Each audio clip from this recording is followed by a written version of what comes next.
Bismillahirrahmanirrahim. Assalamualaikum warahmatullahi wabarakatuh. Jadi kembali lagi bersama kami di podcast Dema Institute episode ke-13. Kali ini kita kedatangan bintang tamu yang gak kalah spesial dari bintang tamu kita sebelumnya. Jadi beliau merupakan salah satu ketua dari lembaga UKM IAIN Bone, yaitu Koperasi Mahasiswa atau Kopma IAIN Bone. Jadi sebelum bincang-bincang lebih jauh mengenai apa sih itu Koperasi Mahasiswa dan beberapa hal mengenai Koperasi Mahasiswa itu sendiri, sebelumnya kita kenalan dulu nih sama ketuanya.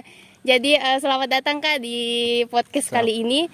Mungkin bisa diperkenalkan nama atau identitasnya yang mungkin bisa diketahui oleh sahabat-sahabat mahasiswa. Oke, bismillahirrahmanirrahim. Robbi srohli sodari wa yasirli amri wahlul uqdatam min lisani yafqahu qawli. Kepada Allah kita bersyukur dan kepada nabinya kita sama-sama bersalawat.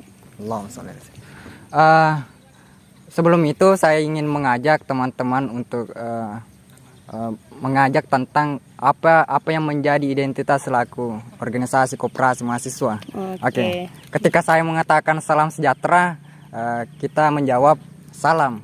Ketika saya mengatakan bravo Kopma, kita menjawab bravo. Oke, paham? Oke, paham ya. Kita contohkan satu kali.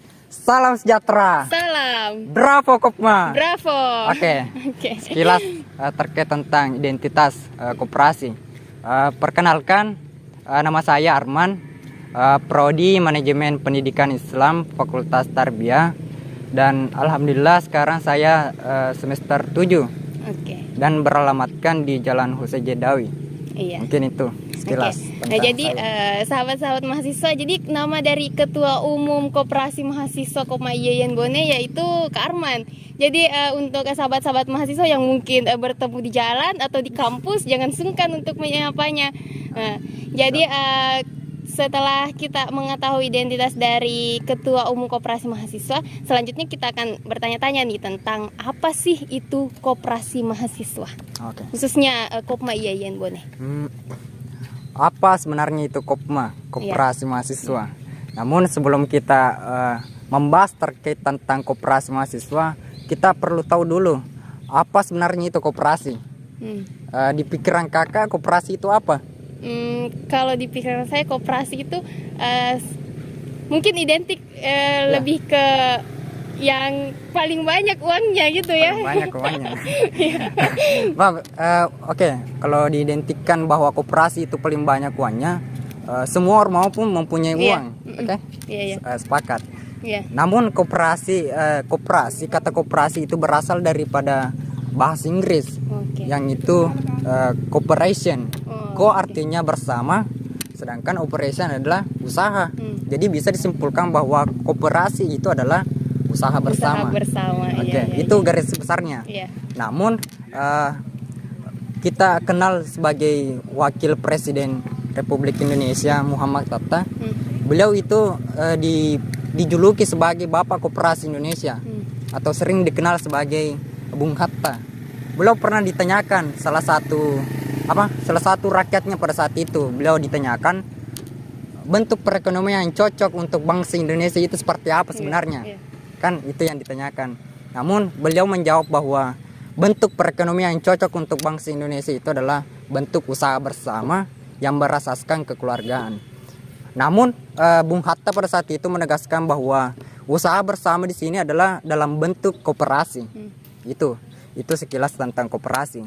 Namun untuk makna dari koperasi menurut Undang-Undang Nomor 25 Tahun 1992 tentang perkoperasian, bahwasanya koperasi itu adalah badan usaha yang beranggotakan orang seorang atau badan hukum koperasi yang berlandaskan kegiatannya pada prinsip-prinsip koperasi dengan berasaskan kekeluargaan itu sebagai gerakan ekonomi rakyat dan berasaskan pada kekeluargaan. Mungkin dalam paru hukum dalam undang-undang itu koperasi sebenarnya dinaungi oleh Kementerian Koperasi dan UMKM, dan juga Kopma. Ketika kita membahas tentang Kopma itu adalah organisasi yang berbentuk koperasi, namun isi dalam koperasi tersebut adalah semua unsurnya adalah mahasiswa. Seperti itu. Namun sejatinya untuk Kopma Yayan Bone pertama kali muncul di kampus Yayan Bone itu pada tahun 1996. Oh, sudah berarti koperasi mahasiswa Yayan Bone itu sudah agak lama ya, Sudah Kak? cukup Ya, lama, cukup 25 lama. tahun. Wow. Di tahun 1996 ada salah satu pencetus Bapak Kamaluddin selaku pendiri, sekaligus pada saat itu beliau pergi ke atau mengikuti yang namanya pendidikan, dan selepas dari mengikuti pendidikan beliau kembali ke kampus melihat betapa perlunya kesejahteraan anggota pada saat itu, kesejahteraan masyarakat mahasiswa guna untuk memperoleh kepentingan masing-masing. Maksudnya kebutuhan yang diperoleh pada saat itu sangat minim. Karena kenapa? Yeah. Koperasi pada saat itu belum ada. Jadi beliau berinisiatif untuk membentuk koperasi mahasiswa bersama dengan 5 kawannya, dan pada saat itu membentuk rapat pembentukan organisasi yang dihadiri 44 orang, dan pada saat itu pula diresmikanlah koperasi mahasiswa jurusan Syariah kala itu di tanggal 21 Mei 1996. Oke. Yang kemudian di tahun 1997 Kopma jurusan Syariah berubah nama menjadi Kopma Steinwatan Pone, dan 2018 pula Kopma berubah nama menjadi Kopma Yayan Bone. Yayan Bone. Namun pada dasarnya koperasi mahasiswa itu adalah seluruh anggota maupun pengurus beserta dengan pengawas itu adalah bersumber dari mahasiswa. Jadi kalau bukan mahasiswa tidak bisa dikatakan sebagai koperasi. Oke. Salah satu elemen yang ada di koperasi mahasiswa. Mungkin penjelasan singkat terkait tentang koperasi mahasiswa mungkin itu. Oke. Jadi koperasi mahasiswa Kopma Yayan Bone ini menaungi atau menyediakan wadah untuk mahasiswa Yayan Bone ya khususnya untuk sebagai bentuk kesejahteraan kepada mahasiswa Yayan Bone itu sendiri. Oke, jadi mungkin saya rasa cukup jelas penjelasan dari Kak Arman mengenai mulai dari koperasi itu secara umum, bahkan sejarah-sejarahnya sudah dikupas secara singkat oleh Kak Arman itu sendiri. Jadi berbicara mengenai koperasi mahasiswa Kopma Yayan Bone dalam bentuk organisasi. Jadi bagaimana struktur dari koperasi mahasiswa itu sendiri, Kak? Oke, kalau kita berbicara tentang struktur, jadi otomatis yang berada di naungan koperasi mahasiswa itu adalah orang-orang yang berstatus mahasiswa kan, itu seperti yang tadi saya katakan. Koperasi mahasiswa di dalamnya terdapat pengurus dan pengawas. Untuk di bagian pengurus itu ada beberapa, ada dari ketua umum, wakil ketua umum, dan di bawah wakil ketua umum itu ada yang namanya Kabid Administrasi Umum, setara dengan sekretaris umum. Namun bahasanya di sini adalah kepala bidang administrasi umum. Dan kemudian di bawah Kabid Administrasi Umum itu menaungi 2 divisi. Yang pertama itu divisi kesekretariatan. Nah, tugas dari divisi kesekretariatan itu adalah menginput barang yang ada di organisasi untuk memperoleh sumber data yang jelas. Nah, yang kemudian yang kedua itu ada divisi humas, hubungan masyarakat. Pasti teman-teman paham tentang humas, kerjanya humas, mengaktifkan medsos dan lain sebagainya, seperti itu. Dan selanjutnya ada Kabid PSDA, pengembangan sumber daya anggota. Disinilah anggota dibentuk dalam persoalan pendidikan, perkoperasian dan lain sebagainya. Di dalam PSDA itu terdapat 2 divisi juga. Pertama divisi Dikbang, pendidikan dan pengembangan. Nah, di divisi Dikbang ini menaungi tentang pendidikan perkoperasian. Selanjutnya divisi kaderisasi. Yang kaderisasi menaungi seluruh anggota. Dan setelah itu ada yang dinamakan Kabid Usaha. Kan otomatis organisasi terkhusus kepada koperasi mahasiswa itu bergerak di bidang wirausaha. Jadi mau tidak mau dalam lingkup koperasi mahasiswa itu ada yang namanya kita bekerja secara bersama untuk memperoleh yang namanya sisa hasil usaha yang di akhir tahun nantinya akan dibagikan. Nah, dalam Kabid Usaha itu terdapat 2 divisi juga. Sangat panjang perjalanannya. Pertama itu divisi minimarket. Minimarket itu menyediakan barang ATK ataupun makanan ringan. yang terletak di kantor tepatnya di kantor Kopma. Iya. Sedangkan yang kedua itu pengembangan sumber daya anggota. Pengembangan sumber daya anggota pengembangan usaha. Pengembangan usaha. Iya. Iya, pengembangan usaha kan istilahnya di sini mengembangkan usaha-usaha yang ada di Kopma untuk mengupgrade-nya lebih baik lagi sehingga mampu menjadi daya saing, mempertahankan daya saingnya. Iya. Seperti itu. Dan selanjutnya di bagian kabit keuangan ini setara dengan bendahara umum, namun diistilahkan sebagai kabit keuangan. Iya. Nah, di dalam kabit keuangan itu terdapat dua divisi juga. Divisi simpanan. Simpanan di sini bukan persoalan simpanan perasaan, Oke. melainkan Iya, simpanan iya. tabungan Iya, dari seorang simpanan anggota. tabungan, iya. Nah, dan di dalam simpanan kan ada tiga macam jenis simpanan. Ada Iya. simpanan pokok, wajib, dengan simpanan sukarela. Dan yang terakhir itu ada yang namanya divisi akuntan yang menaungi pencatatan atau proses administrasi pada saat ingin meminjam simpan pinjam lah istilahnya seperti itu. Iya. Mungkin itu struktural organisasi Iya. dari koperasi mahasiswa. Iya. Jadi cukup jelas ya mengenai struktural dari koperasi mahasiswa atau Kopma Yayan Bone. Jadi sudah dijelaskan tadi bahwa beberapa kabit menaungi beberapa divisi. Iya. Jadi masing-masing kabit atau divisi ini kira-kira apa saja sih Kak program kerja yang disiapkan? Persoalan program kerja. Terkait tentang program kerja, sebenarnya kalau kita mau bahas satu persatu persoalan program kerja sangat banyak memakan waktu. Karena kenapa? Dalam 1 tahun buku ini kalau tidak salah itu ada 50-an program kerja. Wow. Namun untuk kali ini podcast spesial dari Dema, Oke, saya iya. ingin membahas program kerja yang menjadi wajib, Iya, atau wajib atau unggulan dari kami. Yang pertama itu di bagian administrasi umum. Iya. Program kerjanya yang paling penting di sana adalah harla, Oke. hari lahir dari koperasi mahasiswa, dan juga mengadakan beberapa bulan yang lalu itu safari Ramadan. Itu yang di bagian admum. Yang kedua di bagian PSDA, program kerja wajib ada juga beberapa, mulai dari pendidikan dasar perkoperasian sering disingkat sebagai Diklat Sarkop. Oke. Itu jenjang pertama dari seorang anggota. Yang kedua ada yang dinamakan pendidikan menengah koperasi, jenjang kedua, istilahnya seperti itu.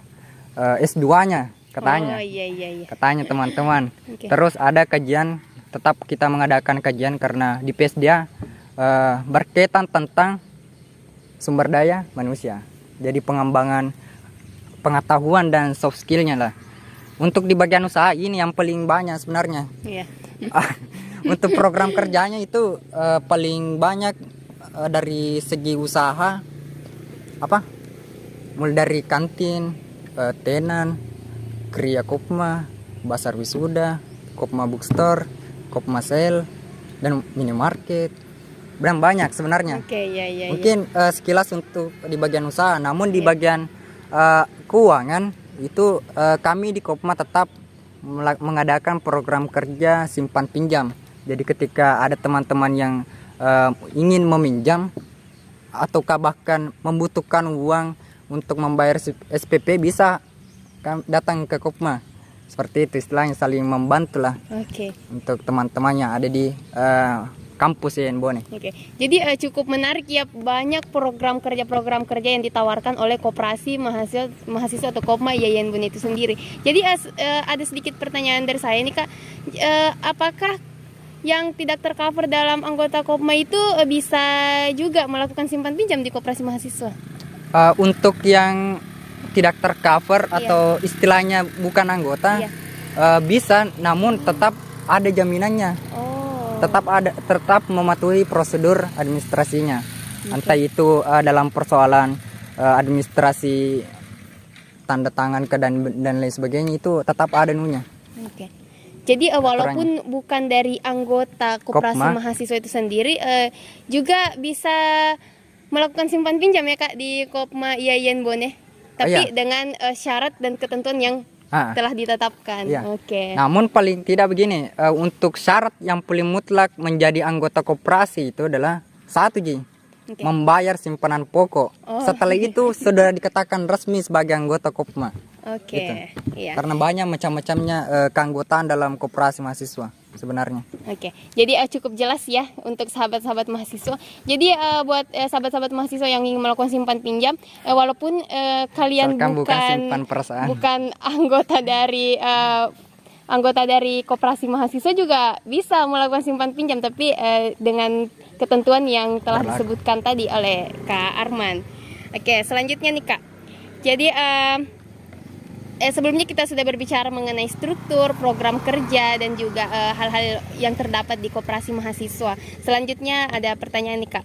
Bagaimana sih menumbuhkan jiwa kekoperasian pada diri seorang mahasiswa? Oke. Bagaimana cara menumbuhkan jiwa berkoperasi? Iya, berkoperasi. Di dalam diri mahasiswa. Caranya itu dengan paling tidak memberikan pemahaman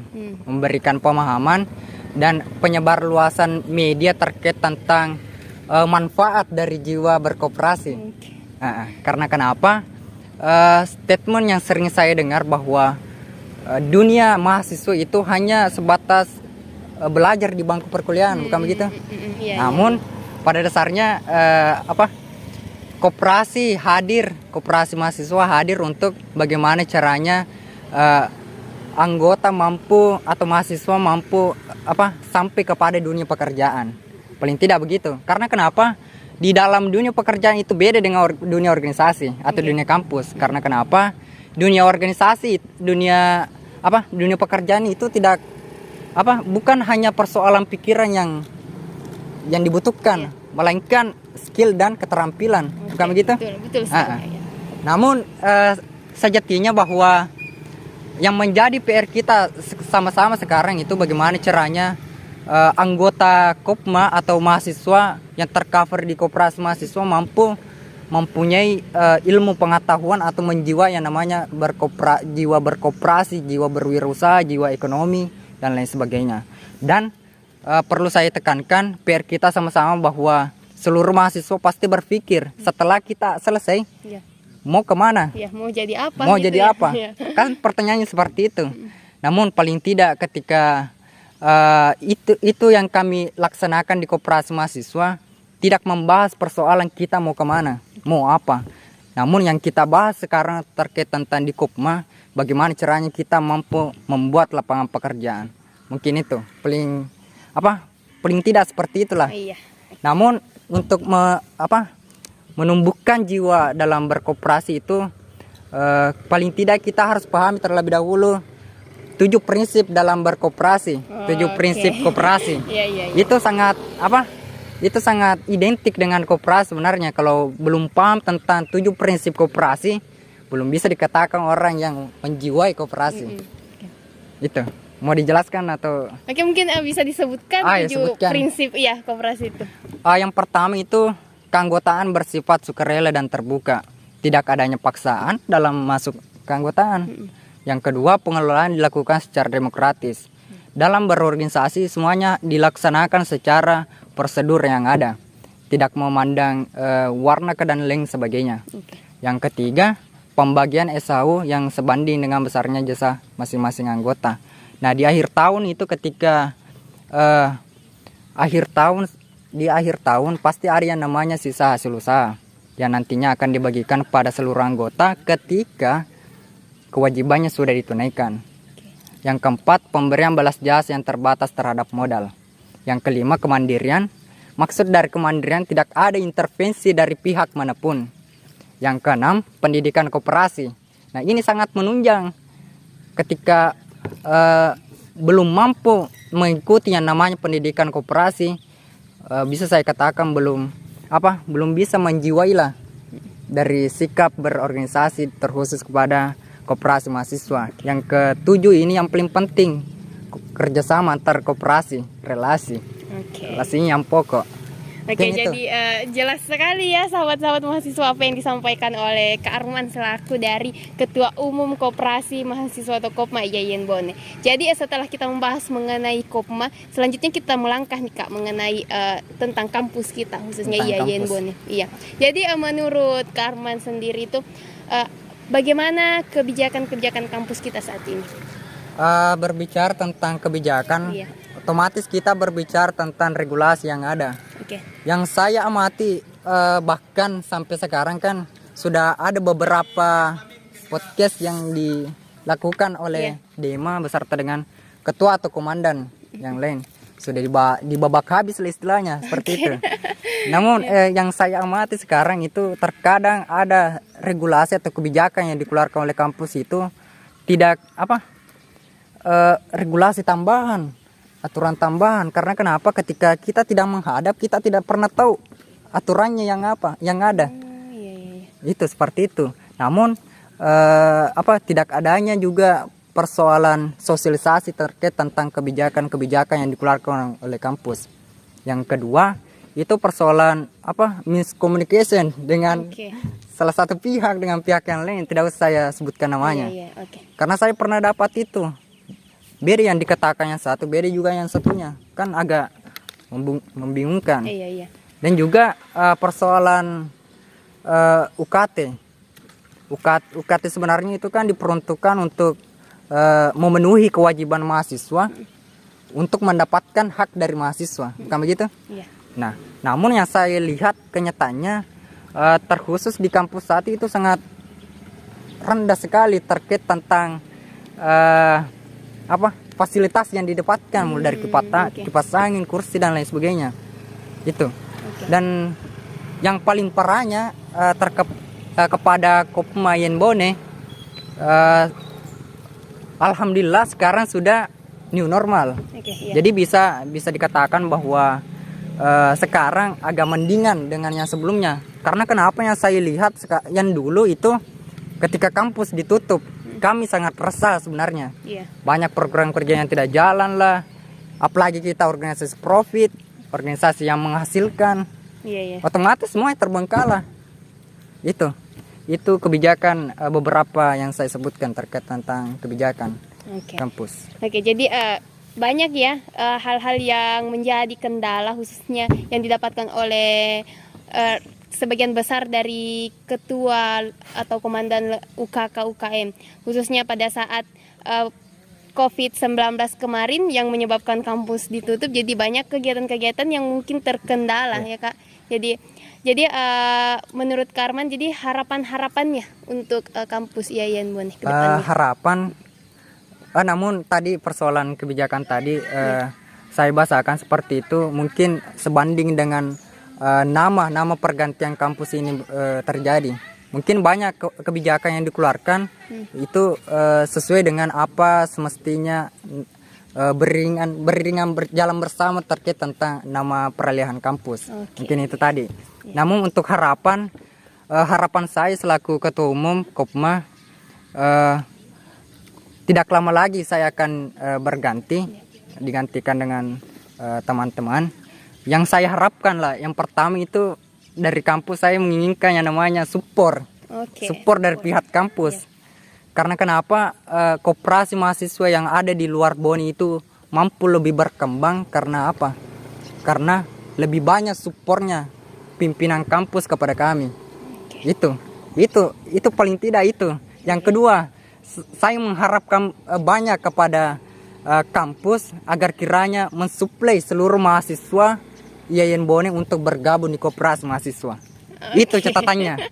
Karena kenapa? Persyaratan yang paling mutlak untuk menjadi anggota itu hanya satu, membayar simpanan pokok. Setelah itu banyak jenjang pengkaderannya. Paling tidak itu masukan untuk saya kepada kampus selaku ketua umum koperasi mahasiswa. Mungkin itu. Oke.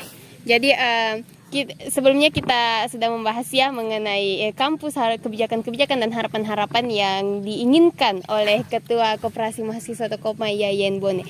Selanjutnya nih Kak, kita ada pertanyaan cepat dari komunikasi dan informasi Dema IAIN Bone. Mungkin bisa dijawab cepat ya Kak.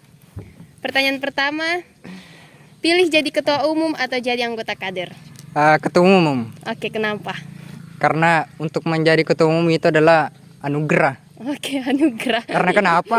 Banyaknya anggota, hanya satu yang bisa jadi ketua umum. Iya, betul. Bukan berarti saya menginginkan sekali ketua umum, tidak. Tapi ini adalah bonus untuk saya. Iya. Seperti itu. Oke, jadi pertanyaan kedua nih Kak. Pilih banyak anggota atau pilih banyak hasil usaha? Kalau untuk itu saya memilih keduanya. Oke. Karena semuanya itu penting sekali menurut saya. Oh iya. Penting persoalan sumber daya manusia, penting dalam persoalan Hasil sisa usaha. hasil usaha. Iya. Karena kenapa? Ini akan menunjang koperasi ke depannya lebih baik. Oke. Seperti itu. Ini tidak bisa saya menafikan, saya tidak bisa memilih. Oke. Namun ketika disuruh memilih, ya saya tidak bisa memilih itu. Jadi tetap tidak bisa memilih ya. Jadi kalau tidak bisa, kalau bisa keduanya kenapa tidak? Mungkin Betul. begitu. Ah. Oke. Pertanyaan terakhir nih dari jawab cepat. Pilih asmara atau organisasi? Organisasi. Oke, kenapa? Karena organisasi itu apa istilahnya? Tempat kita belajar, banyak hal yang kita dapatkan di organisasi. Untuk persoalan asmara. Oke. Asmara itu bonus sebenarnya. Oh, bonus, iya, iya. Bonus di dalam organisasi. Saya lebih memilih organisasi daripada Oke, asmara. jadi jelas sekali ya apa yang disampaikan. Oke nih Kak, pertanyaan terakhir. Ini sudah bukan jawab cepat, tapi pertanyaan spesial nih. 3 kata untuk Dema Yayan Bone. 3 kata untuk Dema Yayan Bone. Kalian luar biasa. Wow, benar-benar pertanyaannya, jawaban yang tidak bisa ditebak. Oke, jadi itulah tadi bincang-bincang kita bersama Ketua Koperasi Mahasiswa atau Kopma Yayan Bone dan kami dari Menteri dan Staf Komunikasi dan Informasi yang mengucapkan terima kasih banyak Kak atas waktunya hari ini. Terima kasih karena sudah mau diganggu oleh kami untuk mengikuti podcast kali ini. Jadi buat sahabat-sahabat mahasiswa jangan lupa ya ditonton episode kali ini dan jangan lupa di like, comment, share, and subscribe channel YouTube Dema Yayan Bone. Oke, jadi mungkin cukup sekian yang sempat kami sampaikan, kurang dan lebihnya mohon dimaafkan. Wallahu muwaffiq ila aqwamit thoriq. Wassalamualaikum warahmatullahi wabarakatuh. Hidup mahasiswa. Hidup. Berapa Kopma? Bravo.